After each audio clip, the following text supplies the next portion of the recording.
A very good morning to you. Welcome to the West Ham Voice on Wednesday morning. Now, I used to try and do regular shows, daily shows on the latest news and gossip updates on social media that happens at West Ham, but I haven't been able to do them on a regular basis. But I'm going to try and get back to doing them again now because when you read all the stuff about West Ham on social media, there never seems to be a dull moment with all the various stories hitting the social media columns. So what I've decided to do is pick out a few that are quite poignant, or ones that are hitting hardest on social media accounts at the moment. And the first one is about a story that came out on Tuesday that West Ham United have an issue with Graham Potter and Jean-Clair Todibo. Now, this came from former West Ham player Martin Allen, who alluded to there being a fallout between the two men. And he suggests that maybe this is the reason why Todibo wasn't picked for the game against Wolves last Tuesday. Yet, surprise, surprise, Todibo was picked for the game against Bournemouth on Saturday.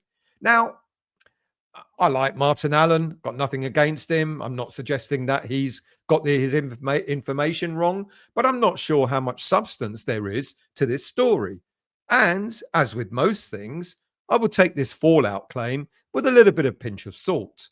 Look, we all know that Todibo and previous head coach Julian Lopetegui had a fallout. It was well publicised. And why do I believe that more than I believe the one about Graham Potter? Well, because of everything else that happened under Julian Lopetegui's tenure at West Ham. Not only did he fall out with Todibo, not only did he fall out with Kudus, he also fell out with Alphonse Areola and alienated quite a number of West Ham players.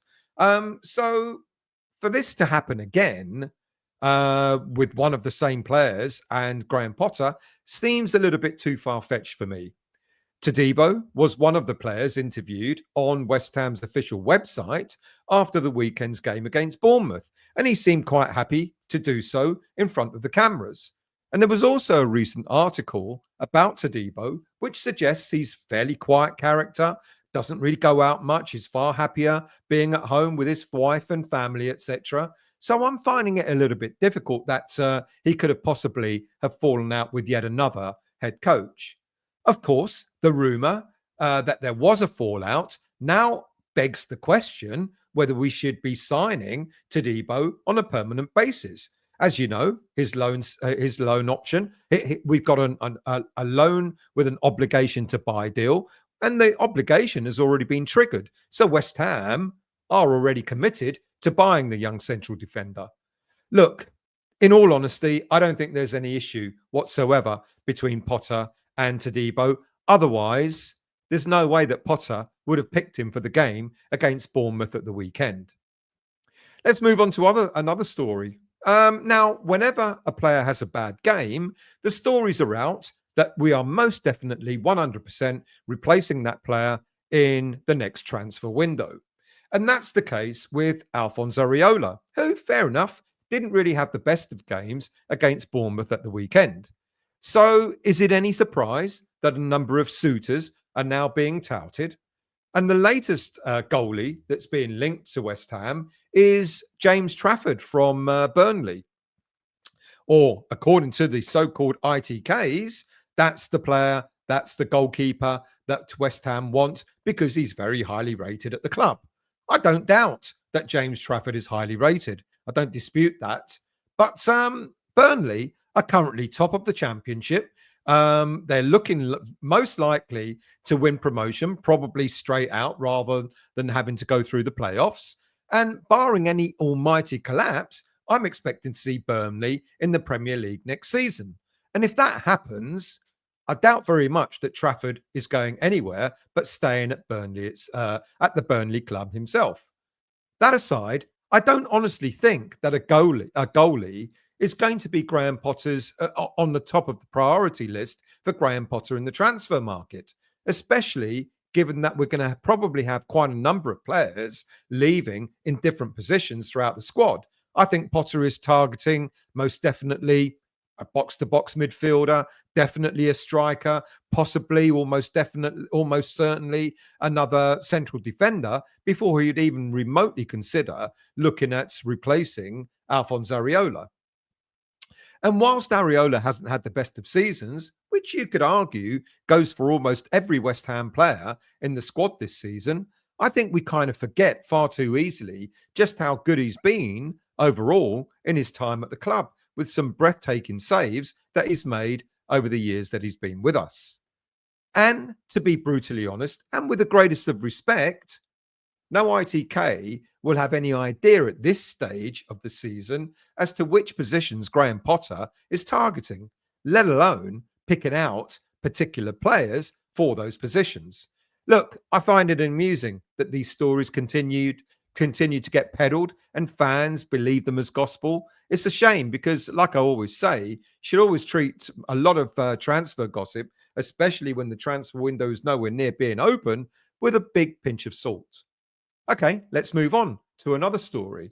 So, even if Lucas Paqueta is cleared of his spot fixing charges that the FA have accused him of, according to social media, and it's the Arsenal fan again, David Ornstein, that's quoting this, the hope that the Brazilian might replace outgoing Kevin De Bruyne at Man City now looks to be dead in the water. And according to Ornstein, Man City are now looking at alternative targets, with the likes of Nottingham Forest's Morgan Gibbs-White and Bayer Leverkusen's Florian Wirtz as alternative options. Let's just see what will happen with this ongoing FA hearing when it finally concludes. I think it's possible that Man City might still be casting an eye on Paqueta because they're going to know, in comparison to the likes of Gibbs-White and Florian Wirtz, Paqueta will come at a much lower price this coming summer, if, of course, he's found innocent of all the charges. And what else do we have? Well, no sooner have we heard that Mohammed Kudus has not one, not two, but three release clauses in his contract that, according to Ghanaian social media source, Tottenham Hotspur are now sniffing around the Ghanaian international. Apparently, Spurs are competing against Newcastle, Liverpool, and Arsenal in a bid to sign Mohammed Kudus. But one of them first has to make a bid to meet the release clause, whatever it is, 80, 85 million. You choose whatever number you think. What a load of claptrap that really is. To be honest with you, I had to pick myself up from the floor after laughing so hard when I heard that Kudus was being linked to Spurs of all clubs. Clearly, Ghana SoccerNet, which has quoted this story, probably don't know how much about the history between the two clubs. And if there is any Premier League team that Kudus is likely to go to, it's not going to be Spurs. Alternatively, the person that wrote this article for Ghana SoccerNet is probably a big Spurs fan in the hope that this story might gain traction. Yet, it is highly possible that Kudus will leave this summer. And if it is to another Premier League club, unfortunately, it is more likely to be Liverpool or Arsenal. Let's see how well Kudus plays against Liverpool this coming weekend. And finally, for now, the two Declan Rice free kicks against Real Madrid have taken Arsenal one step closer to the Champions League final. But despite the commanding lead that they take to Spain in the second leg of the quarterfinal, they still got to get past Real Madrid at their ground in order to get to the semi-finals, let alone the final itself. Now, what's that got to do with West Ham United, I hear you ask? Well, should Arsenal win the Champions League this season, West Ham will receive a part of the add-ons from the fee that was agreed to sell Rice to Arsenal back in 2023. And how much will we get if Arsenal win the Champions League? Another £2.5 million.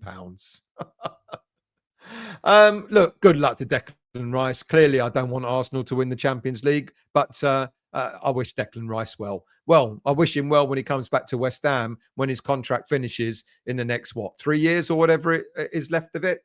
Anyway, those are the latest updates. Do tell me what you think of the 4 stories that I've given you, and leave your comments, etc.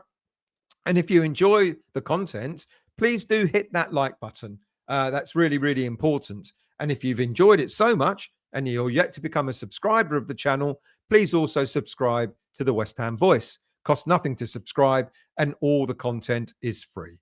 Thank you all for watching. Thank you all for listening, and I'll see you all again very soon.